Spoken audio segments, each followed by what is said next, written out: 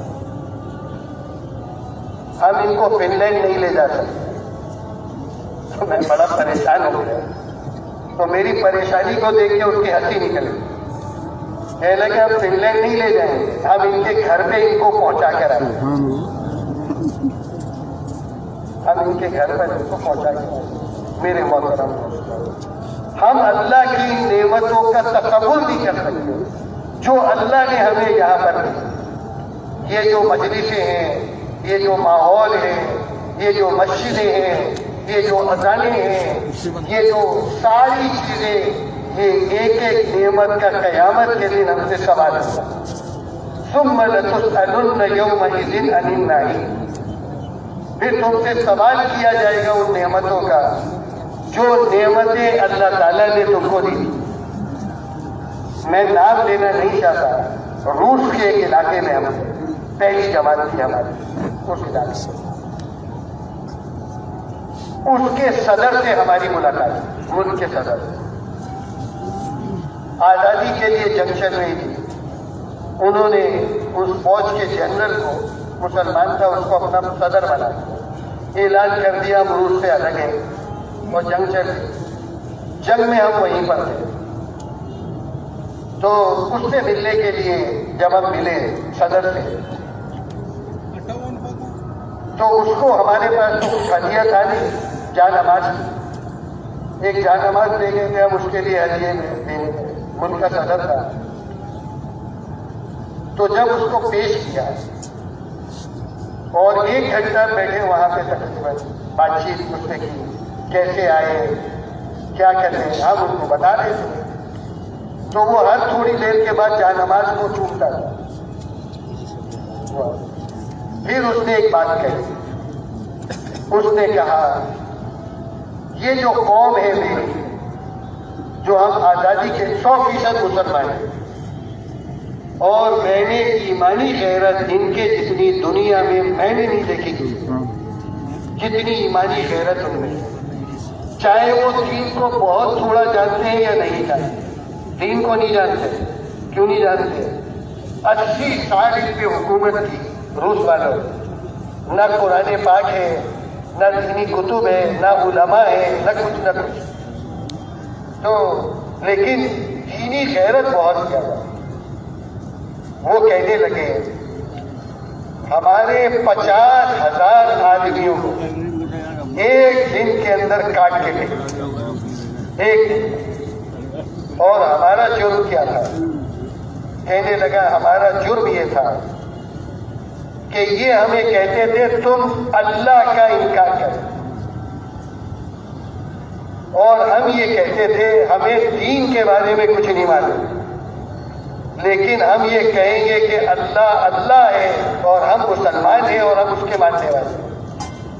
یہ تقریر کرنا بہت آسان ہے، جب موت سامنے ہو، عورتوں کے سامنے شوہر اور بچوں کے سامنے باپ کو پتھر کاٹنے کی مشینوں میں ڈال دیا، پتھر کاٹنے کی مشین۔ لیکن انہوں نے یہ کہا کہ ہم مسلمان ہیں اور ہم اللہ کو اللہ مانتے ہیں، ہم اللہ کو اللہ کہیں گے۔ ہمارے لیے اللہ کا نام لینا یہ کتنا آسان ہے، ہمارے آسان ہے کہ نہیں؟ کوئی مسئلہ ہے ہمارا؟ ہم جہاں رہتے ہیں، جہاں بھی رہتے ہیں ہم اور آپ، ہر ایک کے گھر میں کئی مسجدوں کی آذان کی آوازیں آتی ہیں۔ آدمی گھر سے نکلتا ہے تو بعض دفعہ سوچتا ہے دائیں ہاتھ کی طرف مسجد میں جاؤں یا بائیں ہاتھ کی طرف مسجد میں جاؤں۔ اتنی مسجدیں ہیں، یہ اللہ کی نعمتیں ہیں۔ قیامت کے دن اس کے بارے میں ہم سے سوال کیا جائے، ہم نے تم کو یہ نعمتیں دی تھی اور تم نے اس کے اوپر کیا عمل کیا؟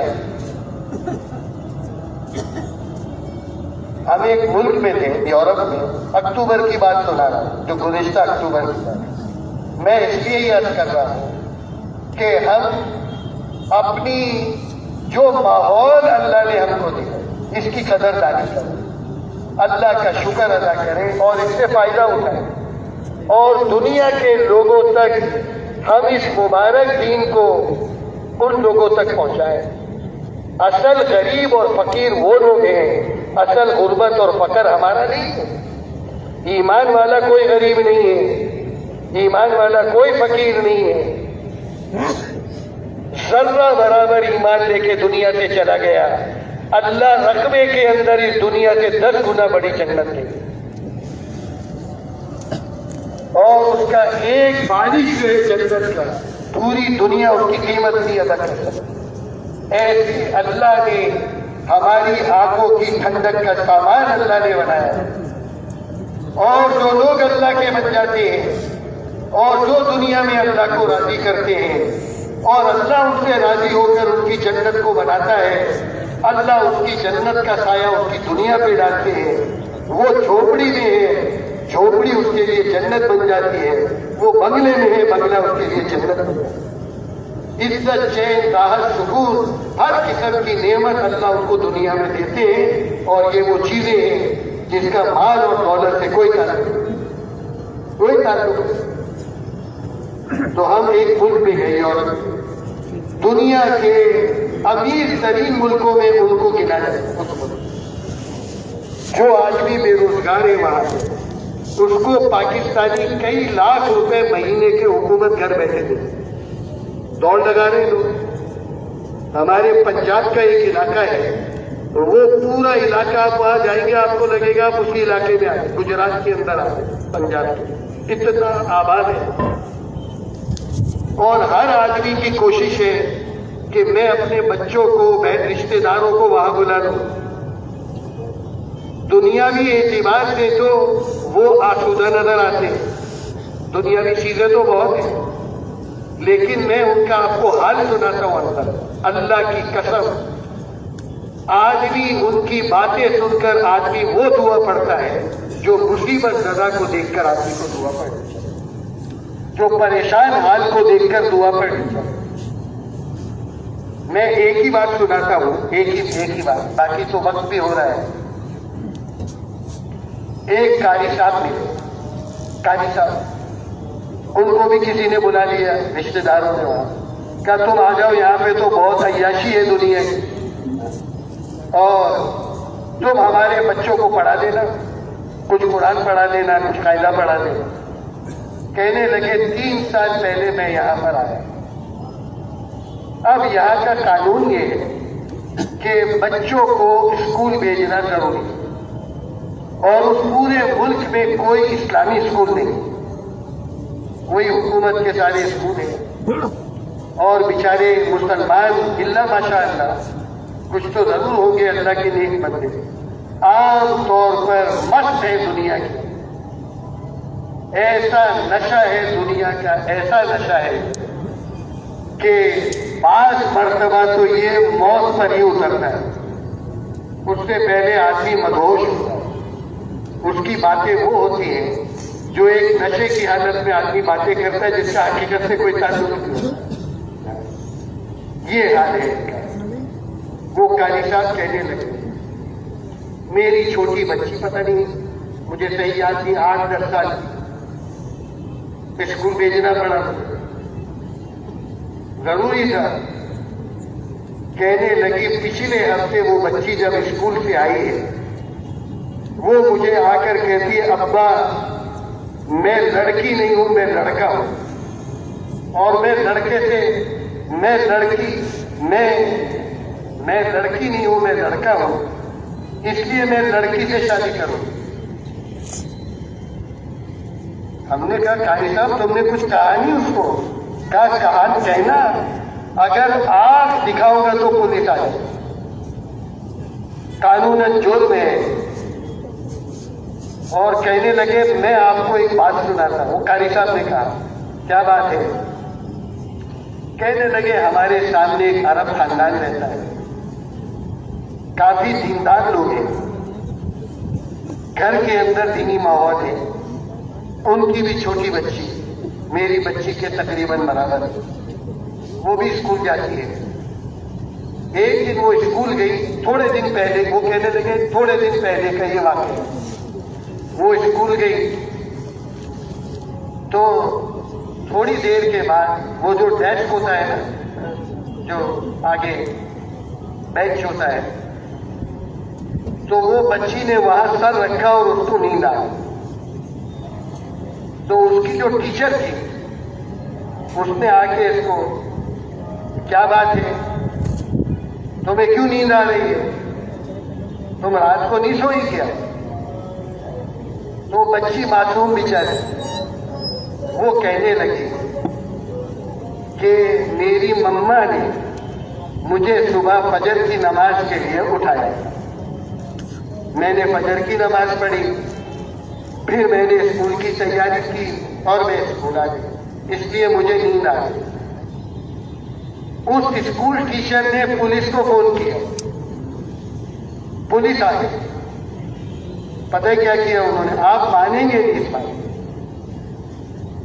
یہ جس کو کہتے ہیں نا انسانیت کے دوست، ساری دنیا کو بلا کر پال رہے ہیں وہاں پہ، یہ ویسے نہیں پال رہے، یہ ویسے نہیں پال رہے. کیا کر رہے ہیں؟ پولیس نے آ کے، ہوم ڈپارٹمنٹ ہوتا ہے ان کے آدمیوں کو بولا، وہ ان کو گھر آ گئے، ماں باپ کو کہا تمہیں اپنی بچی کے پرورش کا طریقہ نہیں ہے، تم ظلم کرتے ہو، اس لیے ہم تمہاری بچی لے جا رہے ہیں. وہ لے گئے ان کی بچی، اور وہ ہمیشہ کے لیے گئے، اور وہ بتاتے نہیں ہیں کہ وہ بچی کہاں ڈالے. ایسے بہت مسلمانوں کے بچے چلے، کہتے کمانے کے لیے جا رہے ہیں. یہ انہوں نے کمایا یا انہوں نے گوایا؟ کمایا یا گوایا؟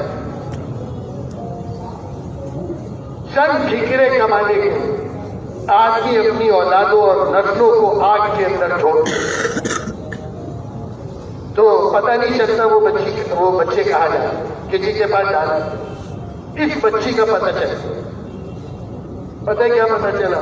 کہا کہ 2 آدمی مرد وہ آپس میں شادی کر کے ساتھ رہ رہے تھے، ان کو دیا کہ یہ پرورش نہیں کر سکتے، تم ان کی پرورش. وہ حیوان اور جانور کیا پرورش کریں گے؟ کیا کریں گے؟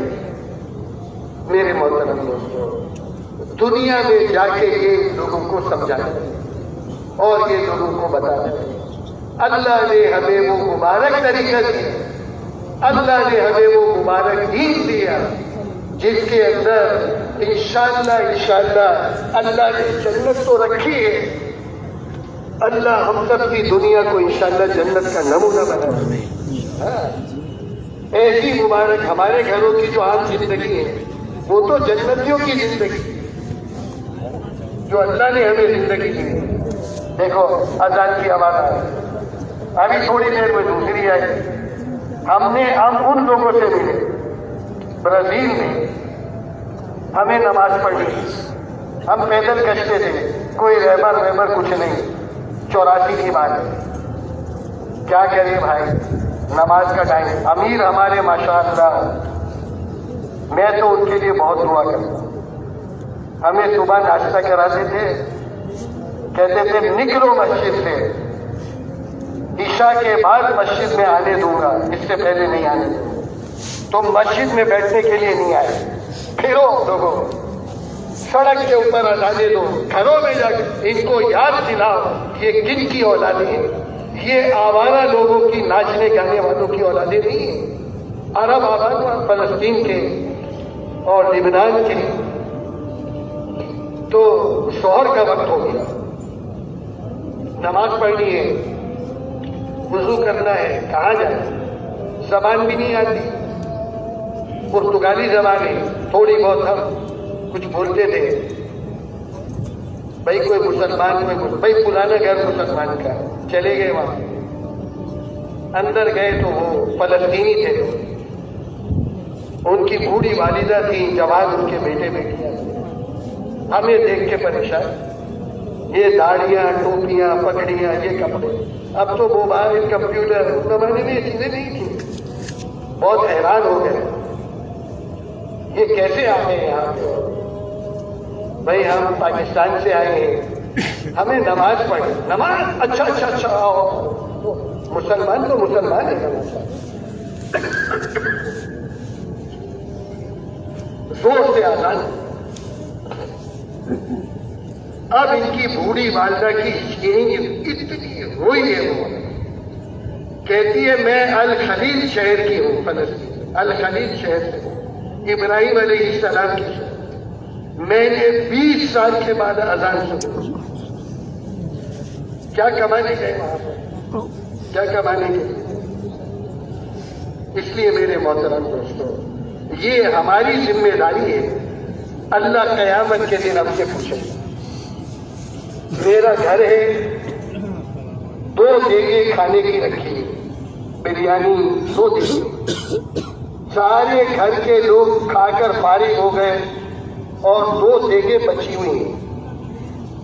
میرے گھر کی دہلیز پہ یا میرے پڑوس کے اندر لوگ بھوک کی وجہ سے مر جائیں, ہر آدمی کہے گا یہ ظالم لوگ ہیں. 2 دیگیں ہیں, لوگ بھوک سے مر گئے. حج پہ حج ہو رہے ہیں, عمرے پہ عمرے ہو رہے ہیں, اور یہ اچھی بات ہے, میں اللہ نہ کرے اس کا انکار نہیں کر رہا. لیکن دنیا کے اندر یعنی غیر تو غیر, اپنے بھی بغیر کرنے کے جانے. اب ان تک دین کو پہنچانا یہ اللہ نے ہماری ذمہ داری رکھی. یہ بے چینی ہمارے اندر, جو میں نے شروع میں بات کی کہ محنت بدلے گی, جذبات بدلے گے. اللہ نے قرآن پاک کے اندر صحابہ کے جذبات کو بیان کیا. ابھی تو کیا جذبات بن گئے عمومی طور پہ, ماحول اور محنت کے نہ ہونے کی وجہ سے. بس یہی تمنا ہے, باپ بیٹوں کے سامنے, بچوں کے سامنے چھاتی پہ ہاتھ مار کے, تیرا یہ بوڑھا باپ جو ہے بس ایک مکان تمہارے لیے چھت بنا کے چلا جائے. یہ جذبات نہیں ہے. جس چھت کی ذمہ داری اللہ نے لی ہے وہ اپنے اوپر لے رہا ہے. ذمہ داری کس نے لی؟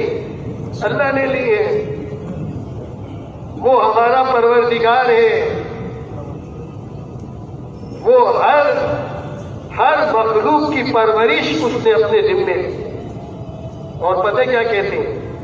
کہتے ہیں وَهُوَ يَتَوَلَّى الصَّالِحِينَ. وہ آج کل وہ لفظ استعمال ہوتا ہے نا, میں اس لیے کہہ رہا ہوں کہ ہمارے نوجوان بچے بھی سمجھ لیں. گارڈین کہتے ہیں نا, گارڈین. اسکول میں جاتے ہیں بچوں, بھائی اپنے گارڈین کو لے کے آؤ. اللہ فرماتے ہیں جو نیک لوگ ہیں ان کا گارڈین میں ہوں. ہم اپنے بچوں کو اللہ کے حوالے کرنا چاہتے ہیں یا ان کو ایک چھت اور 2 دکانیں دے کے جانا چاہتے ہیں؟ اللہ کے حوالے. میں نہیں کہہ رہا یہ نہ, لیکن یہ سوچ نہیں ہونی چاہیے. یہ سوچ نہیں ہونی چاہیے. ابھی میں کسی ملک میں تھا پچھلے ہفتے, ایک جگہ میں بات کر رہا تھا, کچھ لوگ جب جی پاکستان کے حالات تو بہت خراب ہو گئے, باتیں کر رہے ہیں. وہ جی یوں ہو گیا, جی بس ایک دفعہ یہاں پہنچ گئے بس تھوڑے دن میں. میں نے ان سے یاد کیا, میں نے کہا دیکھو بات یہ ہے, دنیا کی ضروریات کے لیے صبر کرنا اس کو منع نہیں کیا, لیکن اس یقین اور ایمان اس کو بدلنا ہے. یہ غلط یقین ہے. رزاق اللہ کی ذات ہے, پرورش کرنے والی اللہ کی ذات ہے. ہم کہیں بھی جائیں دنیا کے اندر, ہم کہیں بھی جائیں, ہم کیا کہہ رہے ہیں سب کو, ہم جاتے ہیں نا مختلف علاقوں میں, ملکوں میں, جگہوں میں, ہم کیا کہتے ہیں وہ مسلمانوں, ہمارا پیغام کیا ہے؟ ہم یہ کہتے ہیں تم اس ملک میں آئے جس وجہ سے بھی آئے, لیکن تم اپنی نیتوں کو بدل. کیا نیت کر لو؟ تم یہ نیت کر لو کہ ہم یہاں پر اللہ کے دین کے لیے آئے.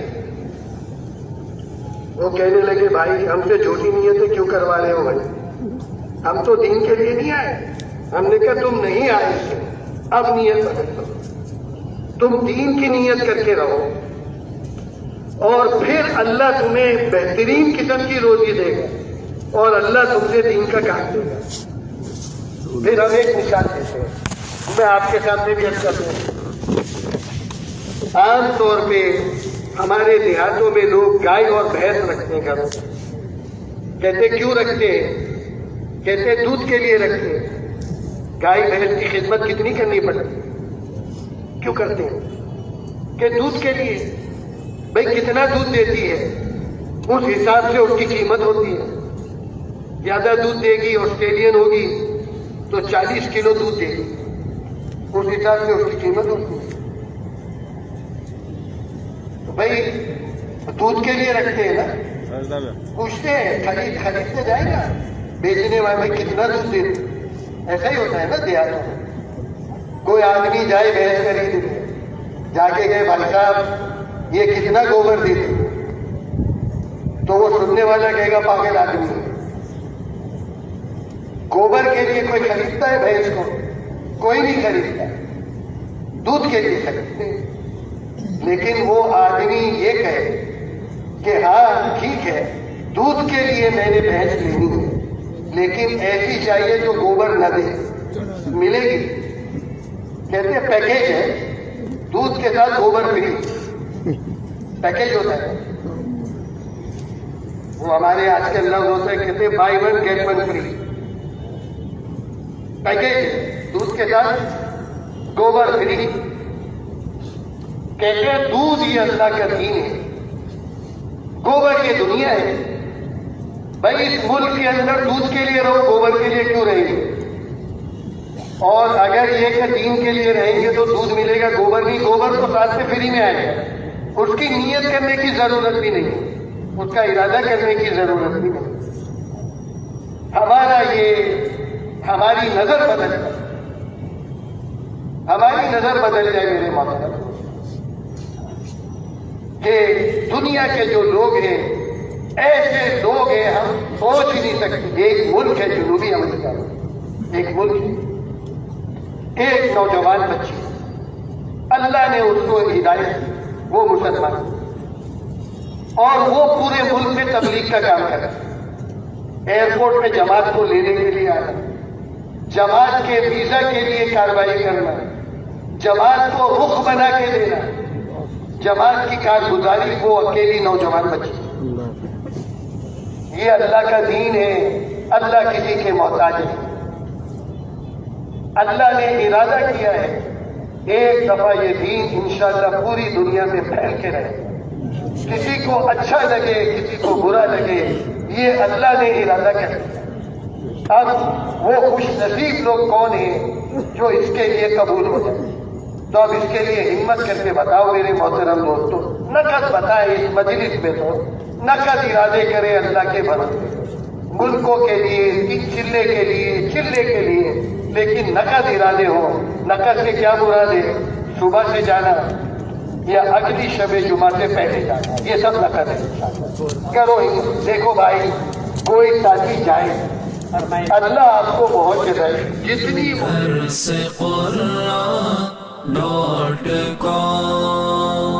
www.darsequran.com